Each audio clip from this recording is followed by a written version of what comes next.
I'm Gabe Joel, and this is Comic Smack, your weekly, daily, all the time, anytime comic show where I give you your fix of everything you need to know from the world of comic books and superheroes. And on today's show, we're taking a closer look at Superwoman issue number 1. Yes, that's right, a brand new Superwoman is getting ready to join the DC universe. But what will this mean for the entirety of the Super family? Well, let's hop on in together and find out, shall we? Okay then, so this is a first issue that wastes absolutely zero time. As the comic begins, we're down on Lana Lang's farm, and I swear that's not some sort of filthy euphemism. Lois Lane, that's the younger New 52 Lois Lane, is bench pressing a tractor right now, showing off her new and amazing powers. How did she get powers, you might be asking yourself? Well, remember at the end of Super League when Superman, the New 52 version, died, but not only died, he kind of exploded right next to Lana and Lois? Yeah, well, because of that, Lois got amazing powers. She got herself a costume and is now traveling around as Superwoman. Well, gee, she wasted no time. Lana was, of course, one of Clark's closest and dearest friends, his confidant, someone who helped him through the struggles of being superpowered when he was younger, and as such, Lois has come to her looking for help. Moreover than that, Lois actually wants to enrich Lana's life, maybe get her back into the city and back into the news game. Yep, that's right, Lana Lang is becoming a talking head, which is interesting because, perhaps one of the most famous instances of Lana being a talking head was during the Dark Knight Returns of all places. Lana gets hired by the Daily Planet's rival paper, the Daily Star, and her first job is to cover the opening of Lex Luthor's brand new battleship base of operations. Yes, it seems this story must be taking place after the events of the current Action Comics run because everyone is hailing Lex Luthor as a hero after his defense of the city during the Doomsday attacks. Everything seems to be going fine at first. Lex, of course, is more than happy to play up to the cameras and more or less jerk himself off for everyone to see. I mean that figuratively, of course, not literally.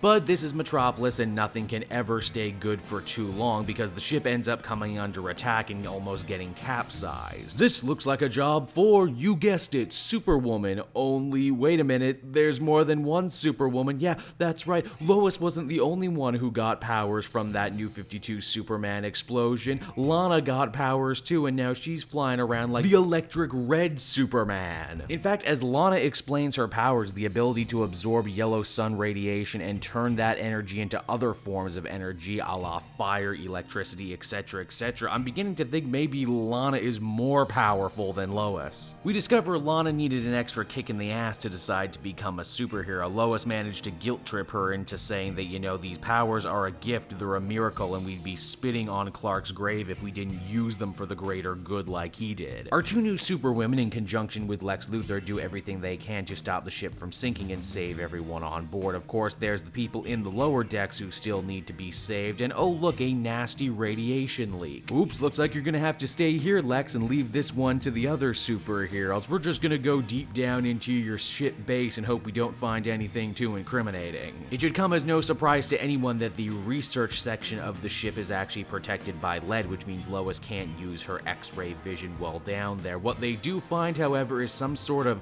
horrible female-looking bizarro monster who attacks both of our heroes, and as the comic ends, it seems like the Lois Superwoman died, maybe. Superwoman number 1 was a book I was really not expecting. It kind of came out of left field and blindsided the hell out of me, but not all in a bad way. Oh, you thought you had it all figured out. You thought it was just going to be about one new Superwoman, but nope, boom, bam, guess what, 2, and then maybe 1 again. I'm certainly not against the idea of New 52 Lana and Lois getting powers. In fact, it's a good direction to take them now that they don't have their own Superman anymore, but you do start to run into the problem of, hey, don't we have too many godlike super characters at one time? I mean, Lex Luthor's keeping the peace in Metropolis, so is old Superman. At what point are they just gonna start stepping on each other's toes, You also run into the weird situation where in this book pretty much assumes you're reading everything else happening in the Superman line of books right now. God help you if you're not, a lot of this might be confusing. Even the best joke this issue had was something of a mythology gag wherein Lana says, you know, should you really call yourself Superwoman? I do believe that there is a crazy person from another Earth who's already using that name. If Action Comics and Superman are the clean slate jumping on points for new people who weren't reading Superman and New 52, I think Superwoman is kind of the opposite, wherein it actually does go back to a lot of the older pre-established New 52 continuity, and if you were a fan of those stories and those characters, then I guess you'll be well served here.